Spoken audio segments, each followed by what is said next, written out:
We're live. Wow.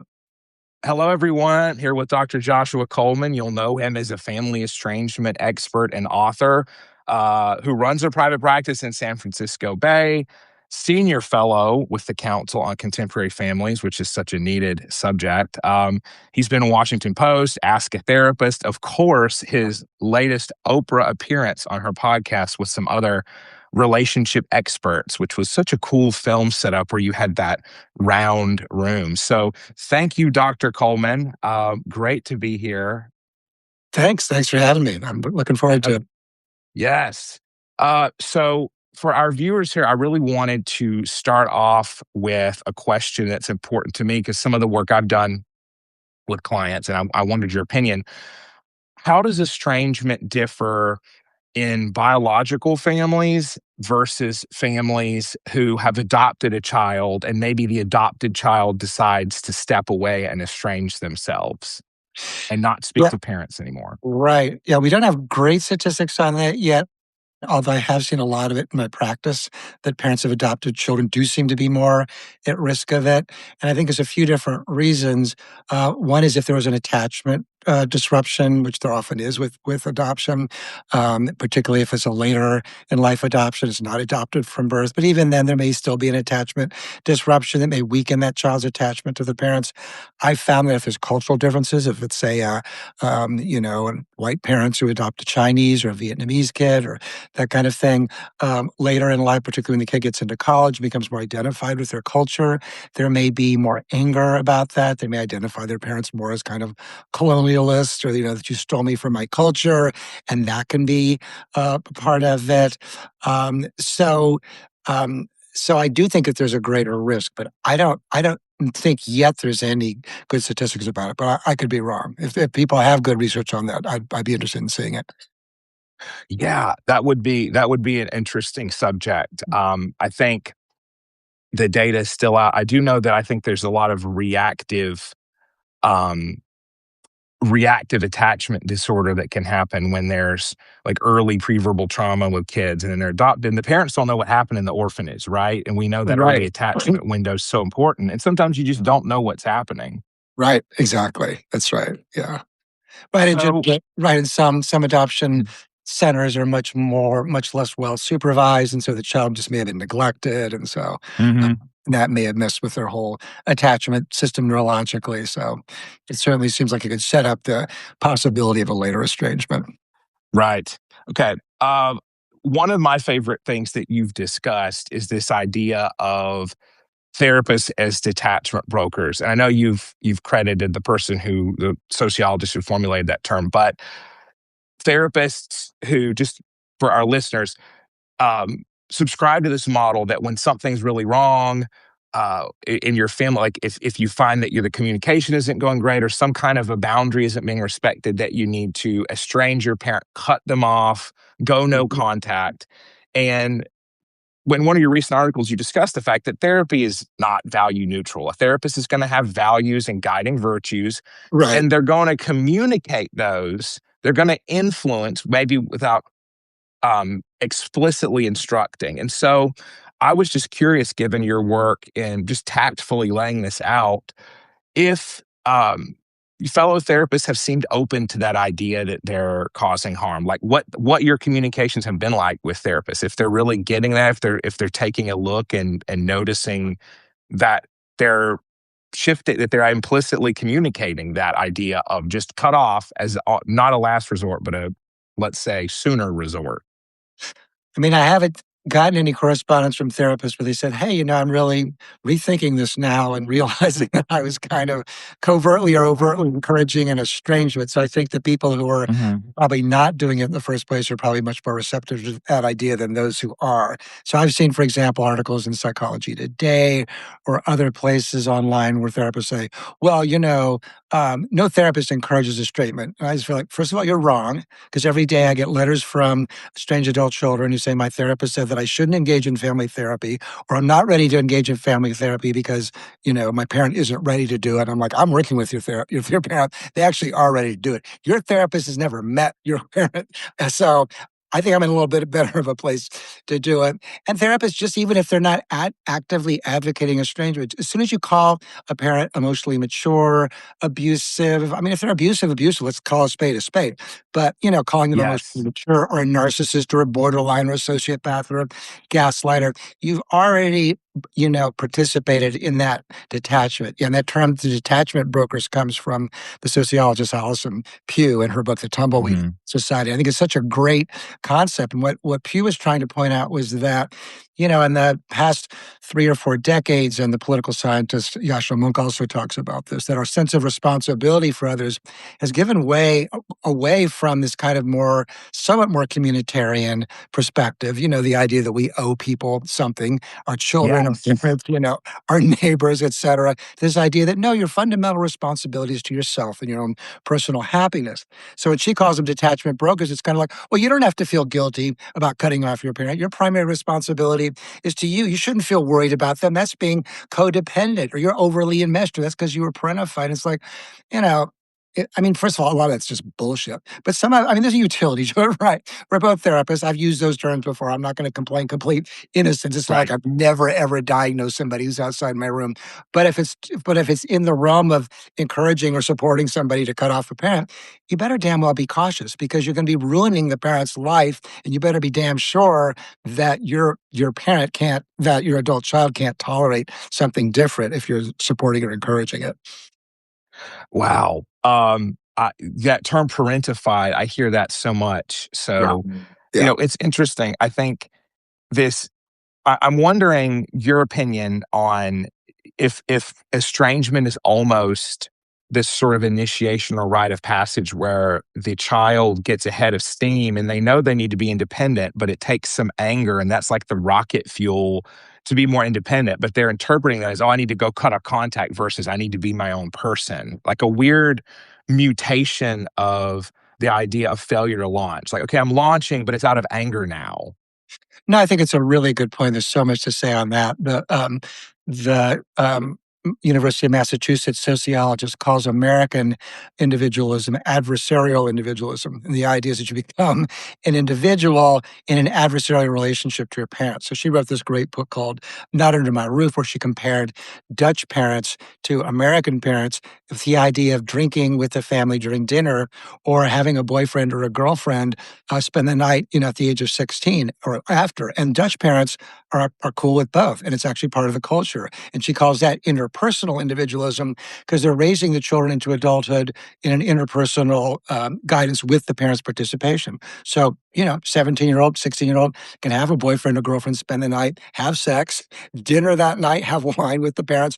Whereas in the United States, she called the book Not Under My Roof, because there's very few parents in the United States who would agree to that. And what she says is that, in the US, you become an adult through a more adversarial relationship. Now, that's beginning to change, I believe, because parents have become so conscientious and caretaking and anxious and guilt-ridden and surveilling, that I think a lot of kids don't have the need to have an adversarial relationship, because they're getting everything they want. But to your point, I think it's a really important point, that sometimes they don't know any other way to feel separate from the parent than to either inflate some kind of more minor conflict or personality flaw in the parent, or some other memory as some huge, thing, as an engine, I think, to your point, to kind of get away from the parent. And it's harder now than it was. I mean, I often talk about when I was raised in Dayton, Ohio, and when I moved out here to California when I was 21. I mean, there's no way to send my parents pictures. I wasn't calling them on the phone. I wasn't giving them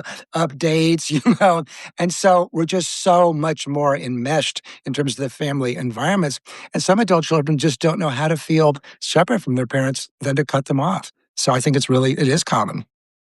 What you're Man, it saying. makes me think of Erickson's psychosocial stages, right? Like it's like Mhm. you're at a 4 or 5 year old level, or maybe a teen level of disliking your parents and finding them cringe, but you're 20s, 30s, and it's like, well, no, right now you need to be aware that they're going to be grandparents to your children. And Right, maybe you're able to say, you can roll your eyes and say, we don't really believe that, but it's okay, mom and dad still love you. We'll have you over for right. dinner every month. Like, I think there's almost a cultural alexithymia Yeah, or lack of vocabulary for emotions. There's like shame, cringe, anger, entitlement. Like we've got a few buttons to press on like a Fisher Price emotion machine here. Right. That's well said. Thank Yeah, you. I think it ties back to your earlier point about this separation individuation thing, because adolescence is pushed way out. In the Yes. 1960s, knew you were an adult because of the institutional structures. By 24, the average adult in the 1960s had a job, maybe owned a house, could support a family if they had children, probably did have children. They were married. You could put your kids through college with a union job. Whereas today, you can't do any of that into your 30s often. I mean, not always, but often Right. late into your 20s or later. So kind of the institutional structures that would make you feel like an adult or claim you're an adult have all been removed. So one of the ways that people feel like an adult is, well, I feel like an adult because I'm cutting off my parents. I'm pushing back on them. I'm setting Right. limits on them, right? So yeah, I think that's really a big piece of this. Yeah, I completely agree. So you've spoken before about social contagion as a driver of estrangement. So the way online communities um, normalize cutoff. So I wanted to go a level deeper on that. So I think about splitting a lot as the defense mechanism analytically. So you can't think of somebody's good or bad. We were talking about that with the parents, like they're either good or I have to cut them off. Right. So have you considered the social contagion of online communities, like either all good or all bad, swipe left or right, as like the technology itself, not just the content. Like you can have a bad TikTok video that has terrible messaging, but even the structure of the technology as show you only stuff that makes you really happy or really angry. Have you written or thought about that's the technology itself is hostile to integrating attachment figures or the self, like it's either good or bad? Kind of like splitting as the mechanism of estrangement or even the technology we use.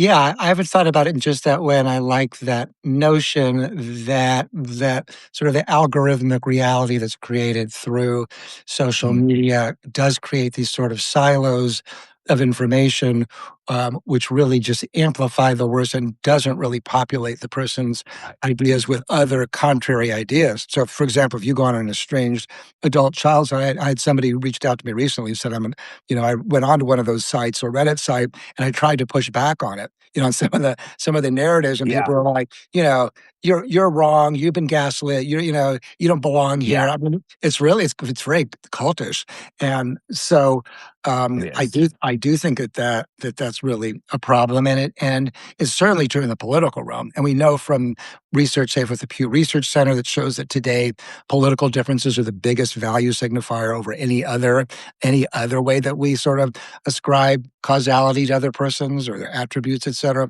So, if my kid is, if I'm a Democrat, my kid's going to marry a Republican today, I'd be like, oh, hell no. Right. But 20 years ago, you'd be like, well, as long as they love each other, that's the most important thing. Right. Similarly, if somebody, if you're in one party and you hear somebody else is in the other party, there's, this negative halo effect where you're going to ascribe all kinds of Mhm. qualities to that person that they may or may not have just because they're in that party. So there's this huge splitting that's going on in the political realm, which I think, to your point, is part of Mhm. kind of the mechanism of the algorithms. Yeah. On that topic with of online communities, are you aware of any or have you seen good come out of those, like genuine support, or is it typically just this expulsion of nuance, hatred of nuance, true believer effect? I mean, I think people get support there. The issue is whether they're getting the right kind of support. I mean, I see it Right. on the estranged parents forums as well, that sometimes people will be so supportive of the parents' anger that they're not really encouraging the parent to Right. do the kind of self-analysis, self-reflection, repair work that's really essential to any potential Yeah. reconciliation. So I do think that people can feel better, but feeling better, as we know as therapists, that isn't necessarily the right pathway to getting better. William James had this saying that opposition is the truest form of friendship, and I think that's true for us therapists as well. The best therapy I ever had, I've with some of the years where I had it, where therapists would be like, "No, this is part of your larger pattern. You need to like change this. This is, you're causing your own problems. Or, like early in my marriage, we had issues. I mean, we've been married now 35 years and we have a great marriage, but early on, we didn't have such a great marriage. My friends who would just say, oh, that's your wife's fault, blah, blah, blah. I mean, I'd feel better walking away, but I wasn't changing in a way that was Right. going to save my marriage. Whereas therapists were like, no, well, what you're doing is actually causing your wife to behave in the way that you're saying you don't want. So are you going to change or not? So I don't think there's enough of that kind of therapy, and enough of that kind. Certainly the silos of social media do not provide that kind of confrontation, right? Yeah. Oh, that's very rich. I mean, I beat this drum a lot, but I think every profession is having to find a way to get more professionals out there to meet the need. Because even with as many therapists as there are now, the Mhm. tide of need is still overcoming the supply. And so Yeah. I wonder just how much the formation of the professional needs to be bolstered and buttressed more because, 2 year degrees, I have a 2 year master's and then I did postgraduate research and work on my own because I Mhm. love traumatology and EMDR. But when you say this, it makes me think, well, a lot of therapists don't want to upset their clients, and a lot of Right. them could use more practice and training and maybe even analytic training, which God knows that's not Sure. really in grad schools. You get a grab bag of techniques and listening skills. Right. And what you don't really get is this formation of here's how you build a rapport and here's how you say, I mean, you do learn confrontation, but that takes so much practice to say, listen, you're paying me to be, yes, a friendly listener and someone to be a third party, but also it's not just coffee with a friend because I'm Right. going to tell you stuff that that friend won't say because they maybe don't know your blind spot. They know your blind spots. They don't want to lose the friendship. So Right. it's going to be this model of a sharpening and development of awareness. And I think a lot of therapists would prefer to not broach that, maybe even unconsciously. There's a sort of an Sure. avoidance of that because they know somebody could write a bad Google review or Yelp review just Right. to steel man their side. Like, I get it. You don't want to offend a client who's going to go wild on you and write a bunch of reviews. But we have to hold, which is again to the technology thing of like, I'm Right. angry, I need to write a review.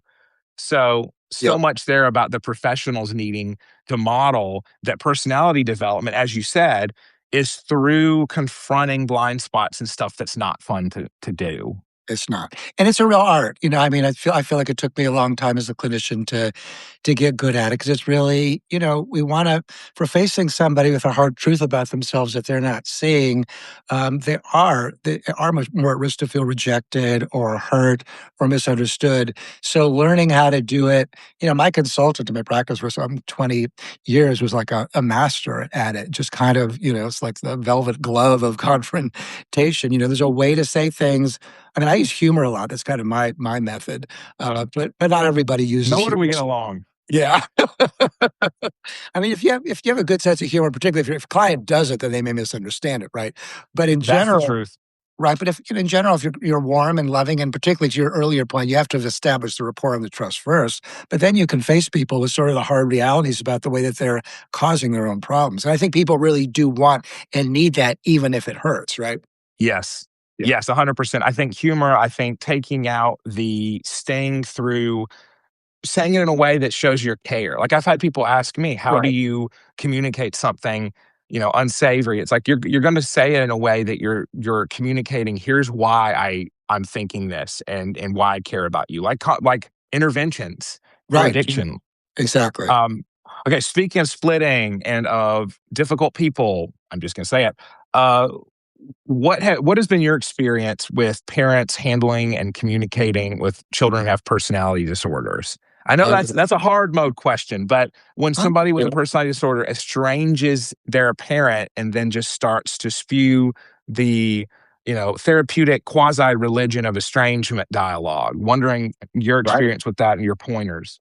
Yeah, sure. It's not uncommon. I mean, there's a lot in the media about troubled parents getting estranged because the adult child, who's presumably psychologically healthy or doesn't deserve it. But it's not very much about parents who are estranged, who are healthy psychologically, and they have troubled adult children. And you can, despite popular beliefs, be great parents, and your kids still may, for genetic reasons or other life circumstances, develop a mental illness. So it is true if your kid has a personality disorder, if they are borderline or sociopathic or narcissistic, or they're the dark triad of narcissism, psychopathy, and Machiavellianism, Rebellion. it's going to be right.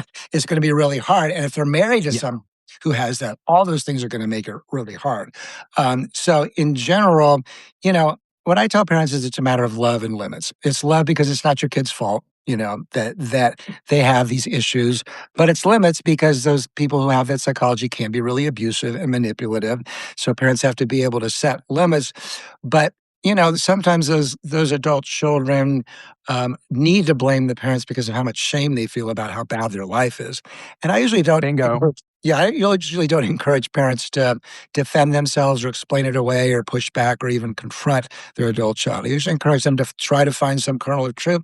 So if it may come out like this, well, if you had been different, I wouldn't have all these struggles in my relationships. And the parent wants to say, well, actually, you have these problems in relationships because this provocative behavior you constantly engage in, not because of what I did. But that's not going to make, A, it's not going to make the child feel better, and B, in terms of their relationship with you, but it's also not going to make them just be able to disavow some of the shame that they feel, which isn't going to help them or anybody. So what I tell parents to say is something like, well, maybe you're right. Maybe if we had done more of X, Y, or Z, maybe if we hadn't sent you to wilderness camp, even though you were suicidal, or a residential treatment or a rehab, even though you were a serious addict, you would have been fine now. Perhaps that's true. And I could see why, if that were the case, you'd be upset. I could see why you would have wished that we had done it differently. So parents, sort of, no matter what way it's presented, have to find a way to be in a kind of a position of empathy with their adult child. And I think this issue with mentally ill kids, of helping that adult child kind of disavow some of the shame. Because the shame, even kids, I mean, just because you're borderline or maybe if you're narcissistic, but other personality disorders, you may still know that your life is really kind of a mess, and you may not Yeah. want to take responsibility for that. So the parent taking some of the responsibility can be both therapeutic, but also can help towards a potential reconciliation.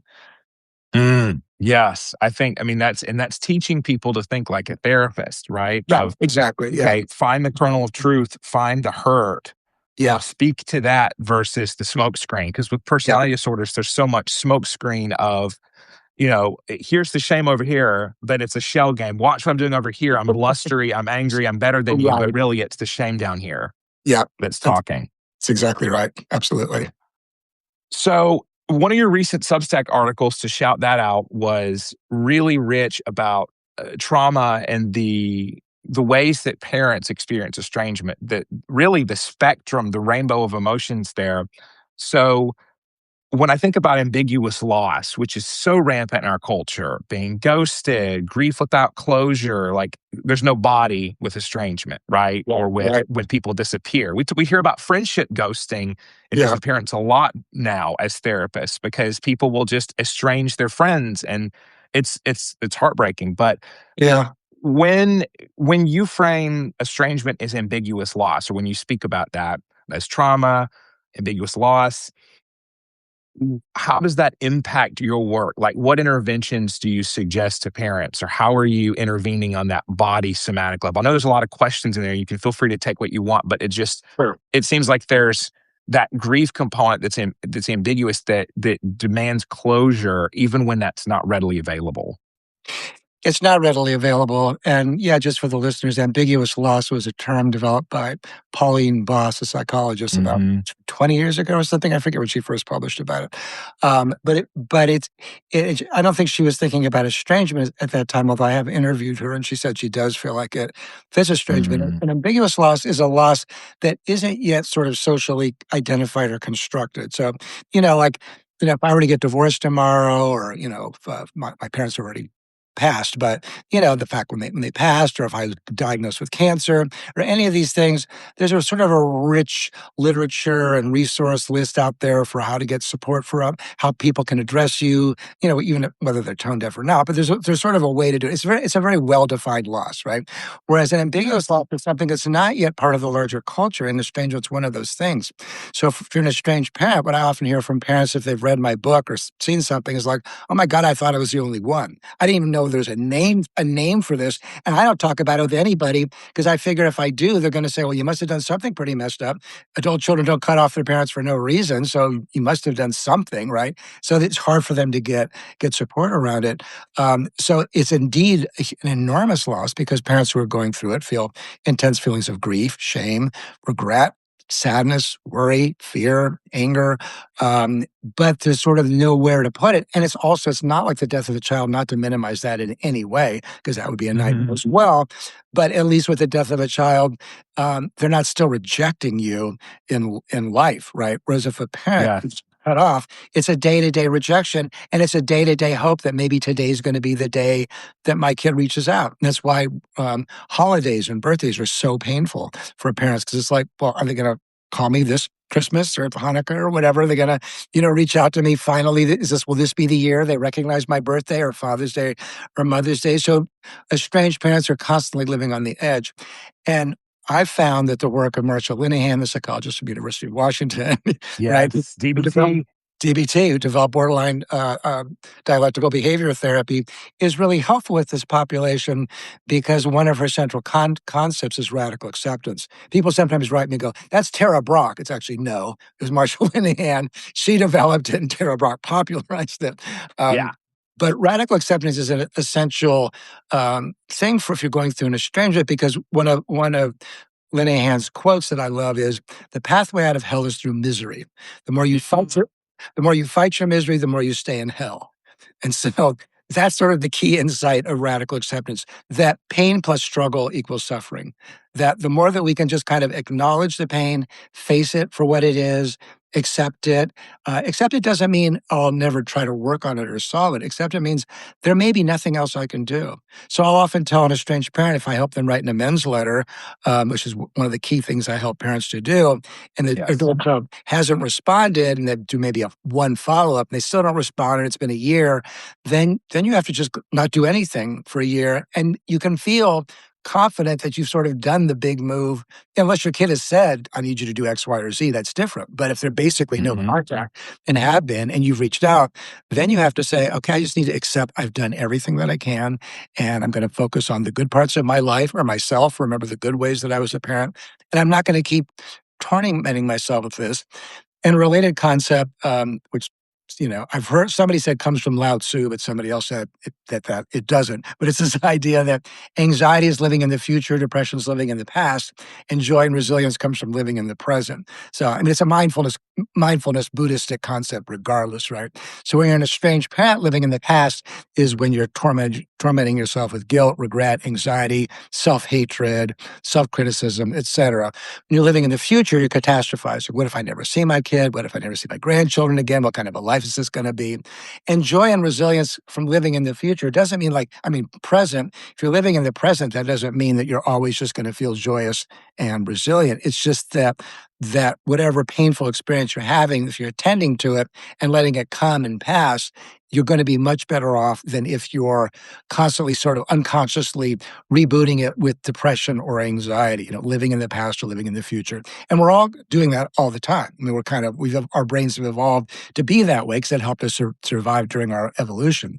But it's an evolutionary mismatch when it's something that we can't actually solve, right? It's like craving fats or something, if you know what I mean by that analogy. Yeah.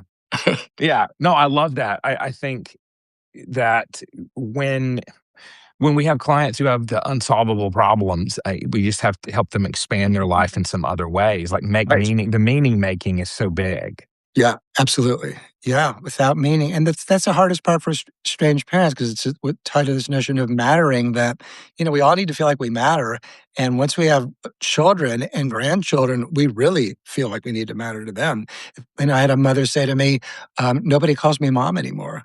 I thought that was like the most poignant description of her identity. It's kind of like, I used to be at least somebody's mother, and she was also a grandmother, and having that stripped away of her is so fundamentally disorienting and hurtful and wounding to not have these feelings that you matter to somebody. So it requires an enormous amount of psychological work in ways that other kinds of problems don't necessarily.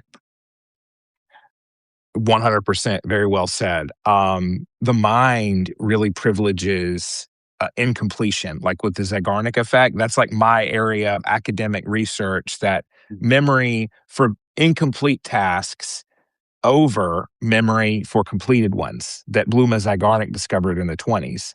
Oh, So, can you tell me and the listeners more about that? Because I actually don't know anything yes, about it. yes. It So sounds like of course I can. Yes. So the well, Zygarnik effect is the enhanced memory for something that you have to do. So the way she discovered it was, so she was one of the psychologists, Gestalt psychology, which is a little different than Gestalt therapy. Gestalt right, psychology is that whole like, oh, finding patterns and pictures that are just suggested to the brain and not implicit, not inherently there, just right, implicitly. So yeah, like the three Pac-Man mouths that point, and that you see a triangle there because it's the angle here and the angles there.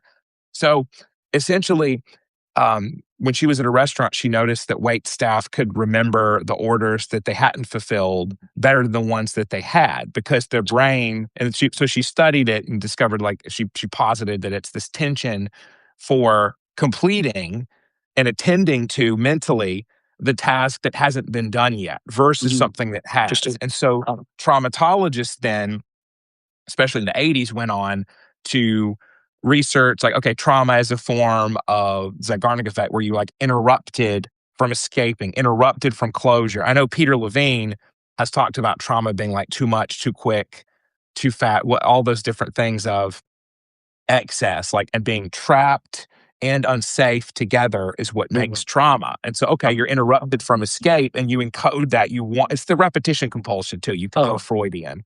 yeah, Um, but when I hear ambiguous loss and I have clients who have issues with lack of closure, I kind of walk them through that and we try to make some closure. mm, But it's so fascinating that when people, again, it's like a cliffhanger, right? In the yeah, movie, like yeah, so much goes back to the idea yeah, of attention in the mind. mhm, A drive for completion is a synonym for it, and I mm, really enjoy looking at that. And yeah. I just see that in your work with estrangement. Like there's a lack of completion there. Absolutely. No, that's really fascinating. Yeah, I mean, one of the ways I've been talking about this, and I think it's tied to what you're saying, is that to be a good parent, you kind of constantly have to be thinking about, well, what's in my child's best interest? And that's true when our children will become adults as well. You know, I'm sort of always thinking, I mean, my kids are all launched, since I don't have to think about it that much. But, you know, if they were estranged, then I would be thinking about it all the time. And part of what makes you a good parent is the ability to kind of constantly be tracking that and tracking their feedback to you, et cetera. But if your kid's estranged and they're not giving you any way to do that, you actually have to disable that part of your brain. You actually have to Hmm. close it down, to your point, because your mind is constantly searching for, well, what should I be doing? What could I be doing? And that's why I'm at pains to tell parents today, you know, you write a good amends letter, you do a follow-up. If your kid's still not in contact with you, you stop and you don't, and you feel like, you know, project complete for now. If your kid wants to reach out, then great. But there's nothing else that you can do or should do. And that's a really hard one for mothers, because mothers really feel like they're just, there must be something else I can do, something else that I should do. And it's kind of, Yes. you know, I always feel kind of guilty as a therapist because I'll work with a parent. I'll sometimes reach out to the adult child, you know, on the parent's behalf, see if they'll talk to me. I'll help the parents write an amends letter.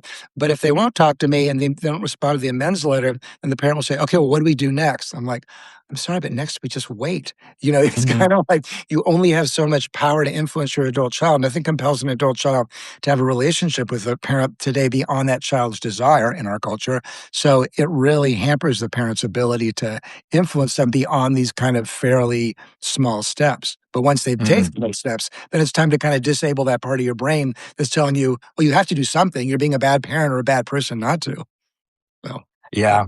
I think that's where trait neuroticism comes into. Like some people are Yeah. better able to Agreed. walk away and turn off that ruminative module almost. Yeah. Um, No, I think I'm it's a preaching to the choir here, I know. well, no, but I think it's good for our listeners because not everybody knows that, you know, about trait neuroticism. So it's probably good that we talk about it a little bit about the big five personality, you know, factors, which are represented by the acronym OCEAN, openness. It's on a continuum: openness to experience, conscientiousness, extroversion, agreeableness, and neuroticism. To your point. So I had somebody write me recently and said, well, "I wish you had a different word than neuroticism." I'm like, "Well, it's not. I'm not making it up. It's not, but it is, it's how it's defined, which to your point is more towards rumination, anxiety, guilt, preoccupation, negativity. And if you're born into the world in that way, you're probably going to see, you sort of see life through that lens, and it takes a lot of work to not see it through that lens. Yeah, I've seen that in my clients, and we've explored that. So while we've got that thread going of ambiguous loss, have you developed with your clients, or have they ever developed any, obviously HIPAA, we can't get too deep, I guess, on that, but any kind of formal rituals for that, the ambiguous grief, ambiguous loss of estrangement? I know the amends letter is spectacular. Have you noticed anything else that helps? Like, I know there's a classic burning a letter, or anything else that helps to put some of that to rest when they've done everything they can do. I mean, there's nothing like support. When I do my webinars, sometimes there'll be, particularly if they're free, there'll be as many as 800 people on the webinar. And so many people will write and say, it's just therapeutic to feel not alone with this. Part of it being an ambiguous loss is the kind of shame that it invites. And so feeling like, oh my God, I'm not the only one, or there's all these other people who they all look kind of normal to me. I must not be this monster that my child is made me out to be. So community is probably the biggest antidote. Being, around other people who have this issue, who understand you, who know what it feels like, and that kind of thing. I think that's hugely, probably the most important thing. And the value of an amends letter is not only strategic in the sense that it's, you're really trying as the parent to acknowledge what your child's complaints were about you, and to try to build a bridge back towards a relationship. But it's also an exercise in radical acceptance, because what stays in the dark grows in the dark. And the more that we can't really face our flaws, the worse off we're going to be. And that's often why I cite the fourth step in AA. I have close family members who are in AA, and I've learned a lot through that. The fourth step is make a fearless and searching moral inventory of your own character flaws. We've all got them. And so an amends letter is really kind of like, here they are. I mean, wow, like when I talked to my adult children, two of the three have talked about how I was impatient when I was raising them. And I was like, no, I wasn't impatient. I was just irritable. And they're like, no, you come across much more angry than you realize when at the time. I'm like, okay, I have to acknowledge that and respect that. Even if it wasn't how I experienced it, that's how they experienced it. But kind of facing it and acknowledging it and accepting it is also therapeutic. So I think that those letters could also be an exercise in kind of radical acceptance. Spectacular. Yes. So much development and growth that we have to continue throughout the lifespan. I think that can throw people off. Is like, what do you mean I have to keep growing? Depending on the parent's own attitude, right? Well, right, yeah. Yeah, some parents just they don't. I mean, this is the problem, this kind of point that we're in this inflection point right now where what parents are being asked to do by their adult children is really the first time in history, as far as I can tell, where parents are really being called upon to be so psychological, to kind of bear witness to what their children experience with them as parents, to be willing to modify the behavior, where the adult child can say, look, if you don't take responsibility or change your behavior, I'm not going to have a relationship with you. This is all kind of historically new. It's not like estrangement is new per se. I would argue it's new at the kind of numbers we're seeing, Mhm. but the kind of structure around it, where parents are sort of being asked to take so much responsibility and be so psychological and so communicative, and not kind of cling to their own feelings of authority and hierarchy the way that other generations could or would, or other cultures. There's plenty of cultures where estrangement may not exist at all because there's just not having this kind of a conversation.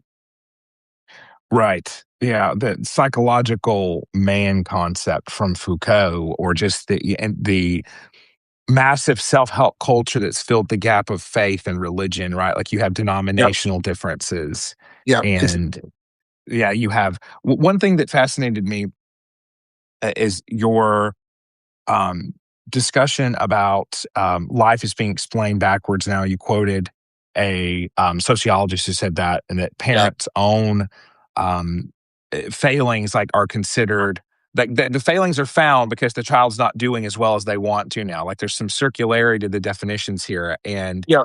which is a great point. But you make me think of that, like, if someone's unhappy, it's able to be blamed on their parent now, and that's dangerous because unhappiness is just a state of being. It can be influenced by so much, but to then Right. project it onto it's a very dangerous game. Yeah, absolutely. Yeah, the quote was from Eva Illouz, this brilliant Israeli sociologist. The full quote is, "Today our lives are plotted backwards. What's a dysfunctional family? It's a family where your needs weren't met. How do you know your needs weren't met? By looking at your present condition." And I love that quote because I think it just summarizes this moment that we're in where adult children are being kind of invited to assume that the major problems that they have in adulthood stem from dysfunctional parenting. And, you're a traumatologist, and certainly in some cases they do, right? I mean, people, are in some homes raised by truly traumatizing parents where there's molestation or there's rampant alcoholism or there's physical abuse or there's neglect or there's horrible emotional abuse. So I'm not here to say nobody is abused or that there's not a long tail of trauma that can follow somebody through somebody's life. The problem is that we're now influenced by this sort of culture of the body keeps the score, of this idea that every trauma is sort of a permanent part of your psyche and it shapes your cognitive and social development, so that the person that you are today is a result of all the tattoos, all the ways that trauma has been kind of tattooed on your psyches. And I think it's flawed in so many ways. And the other problem with it is that if you look at Gen Z, those born between 1995 and 2012, that generation has more anxiety, depression, suicidal ideation, and suicide attempts than any other generation. And is it because parents have suddenly become more traumatizing in that generation? No. Parents who've been parenting during that period of time are the most psychological, sophisticated, wealthiest, intensive, spent more time with their kids than any other generation. So it's not because those parents were shitty parents that so many of these kids have these issues. It's a cohort effect, according to people like Jean Twenge or Jonathan Yep. Haidt, right? But Yes. a lot of these kids are going to end up with so-called trauma-informed therapists who are just going to assume, oh, you have significant depression, you have significant anxiety. Let's look back on your child. I mean, I'll always look back on somebody's childhood. There's a lot of validity and power to it. But if you're only looking back on somebody's childhood, that's a problem. And that's why certain books, I won't name any names, I don't want to malign any of my fellow authors, but those who say, do you have these kind of symptoms? That means you have this kind of a parent. And it's like, oh, that is such a bunch of bullshit. If you have this, it's like what we're talking about with the big five. You could be neurotic with like the best parents ever, or you could develop a manic, bipolar disorder or schizophrenia or major depressive illness or anxiety disorder, even in the context of great parenting. So this idea that if you have these issues, your parent caused it is just, it's not only wrong, it's immoral, because once you diagnose a parent that way, then you've just greenlit them towards cutting off that parent, because now it's become a virtuous act.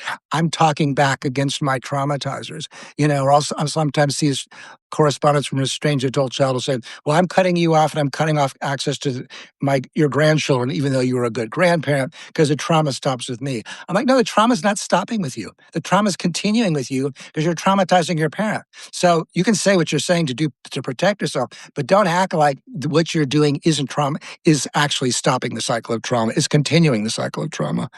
Mm, very rich.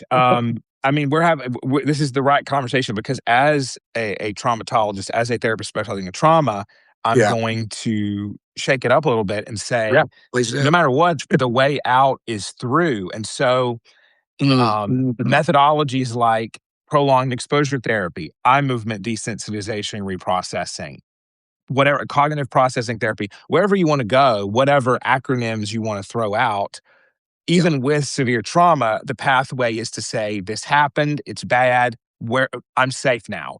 So Right. with Gen Yeah. Z, part of the problem, and I hope it doesn't continue with Gen Alpha, who are, it's just a cohort beneath that for our Right. listeners. Yeah.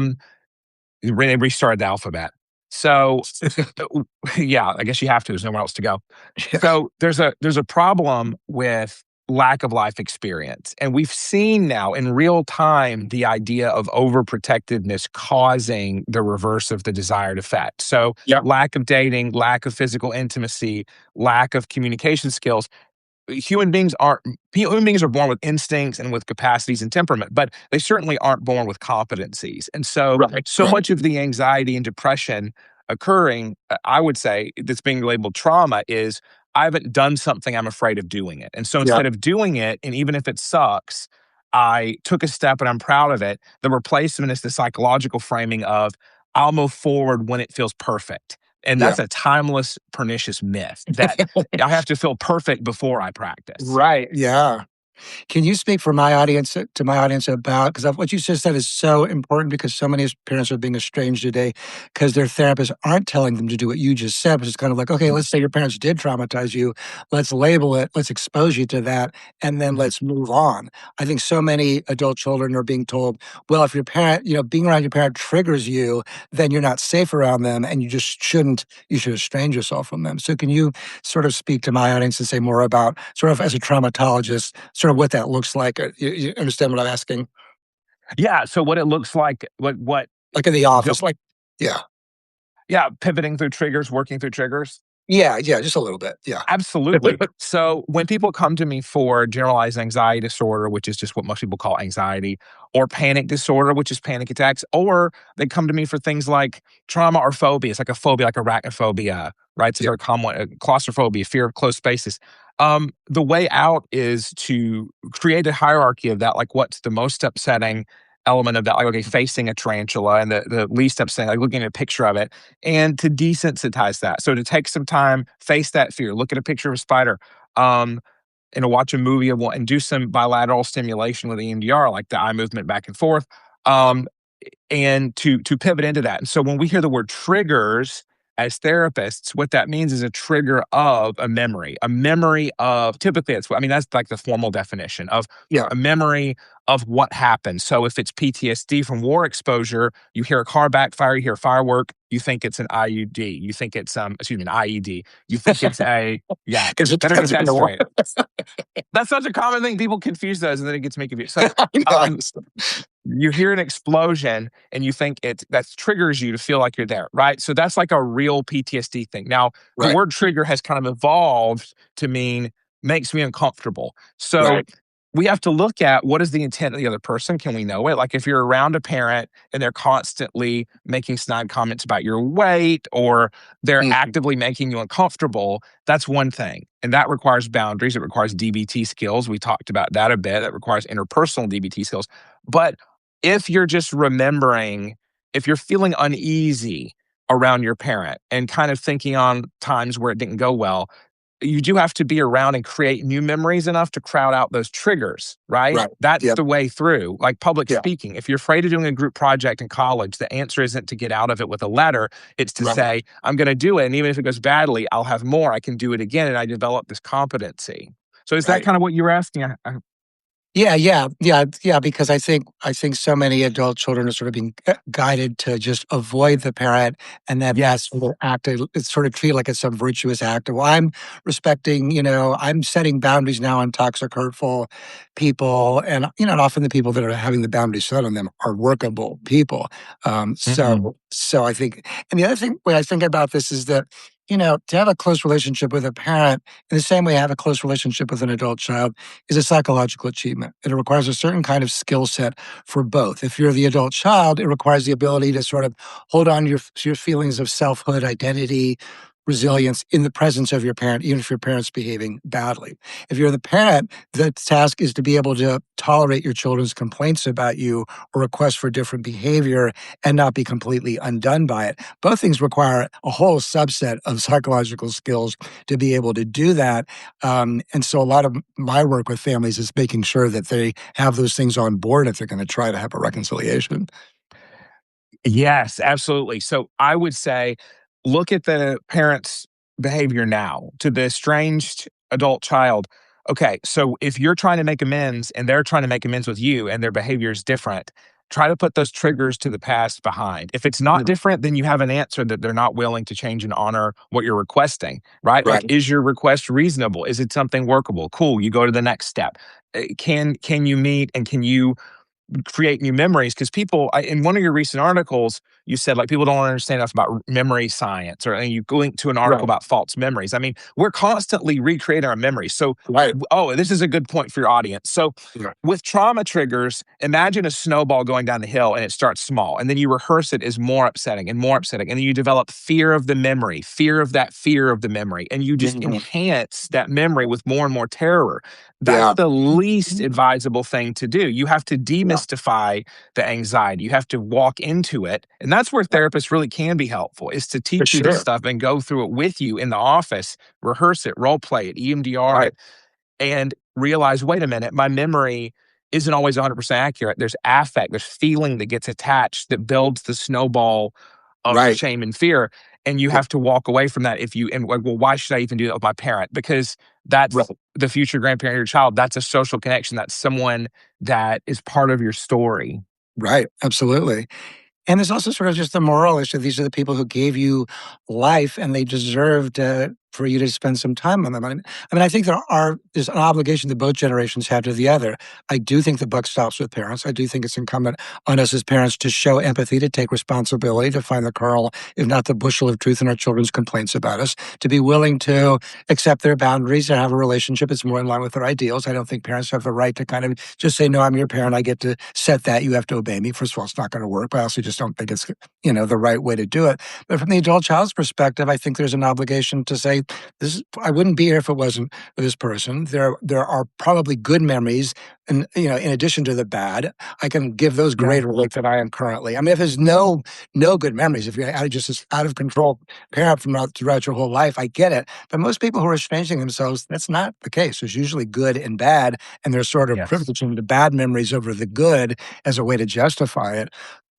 So my ask of adult children is to sort of give your parent, also give them time to learn this new language. You are asking them to do Mhm. something that other generations didn't have to do, and it's a tough skill set to develop. It's not something you can just sort of like snap into, and all of a sudden you can communicate like a therapist, which is kind of what's being asked of them, and also to give them time to do it.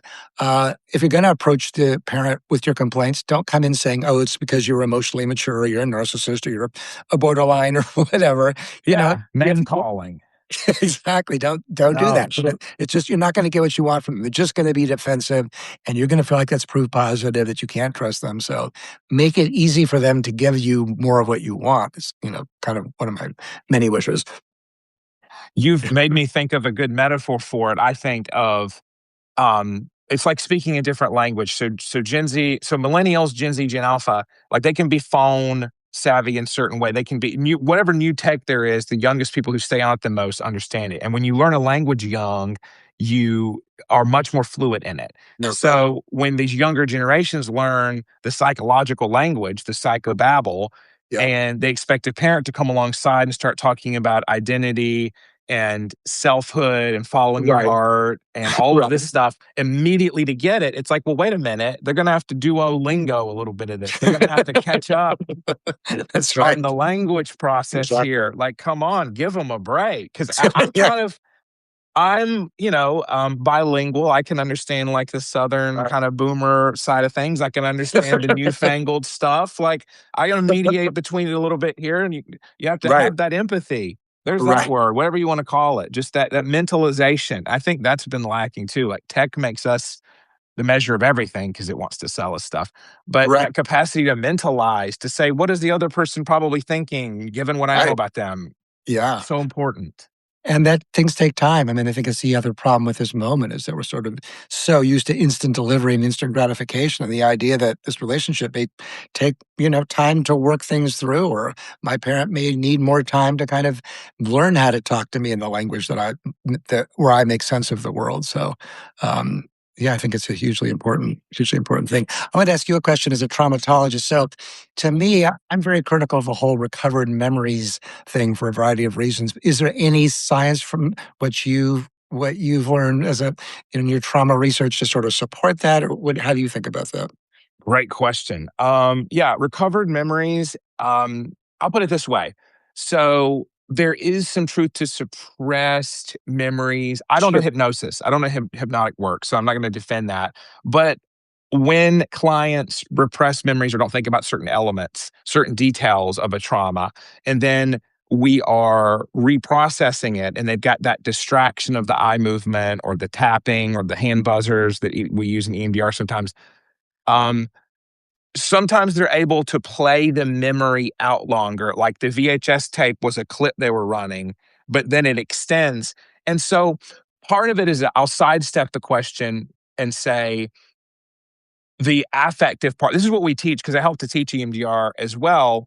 That whether the memory is 100% true or not, the feeling attached to it is, so we want to desensitize Right. that. Like, we Yeah. don't want to take that fully as the gospel truth. I do believe that memories, elements of memories can be recovered. Do I believe that everything somebody thinks or remembers is accurate? No, because I remember learning about Elizabeth Loftus and false memories and suggestibility. So I Yeah. want my clients to understand, yes, some stuff you remember can be true, and it could be stuff you were blocking out and repressing just because it's painful to think about. But everything isn't. And like, you can't take, I'm not someone who's going to say, oh, if you dream about something, that means that happened. You could get so far into the territory of ethereal and non memory science. So Right. I'll say the answer is really, it depends. Uh-huh. Yeah. I mean, the reason I feel critical of the whole recovered memories thing is that it sort of seems, I mean, the idea that once you have a traumatic event and it gets repressed, that comes from Freud's civilization, its discontents. Um, and to me, Yes. I mean, there is all the science around memory, and it's, it isn't recorded like a videotape. It's kind of as you put it. The more every time you go to look at it, it gets embellished Yeah. or modified.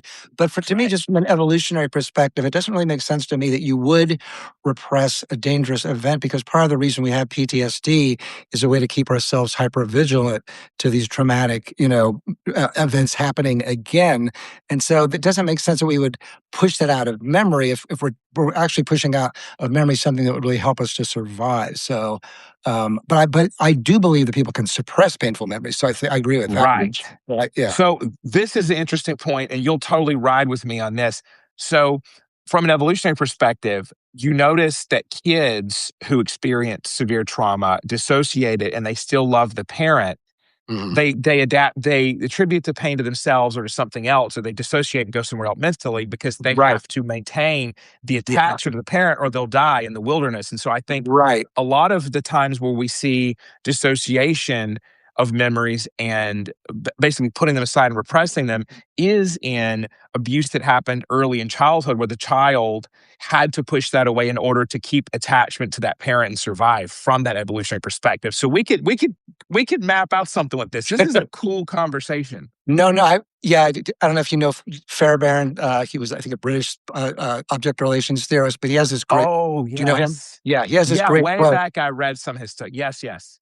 He has this great quote. He says, "From a child's vantage point, they'd rather be a sinner in a world ruled by God than a saint in a world ruled by the devil." So whenever I thought about, well, is there any way it could be repressed? It's through exactly what you're saying. That in order to maintain the relationship, the parent, the adult child, no, not the adult child, the young child has to kind of idealize the parent. They have to see themselves as a sinner in a world ruled by God. Otherwise, the world just feels way too dangerous and chaotic. So if I say, "Oh, Yeah. it's my fault that daddy beats me," or screams at mommy or whatever.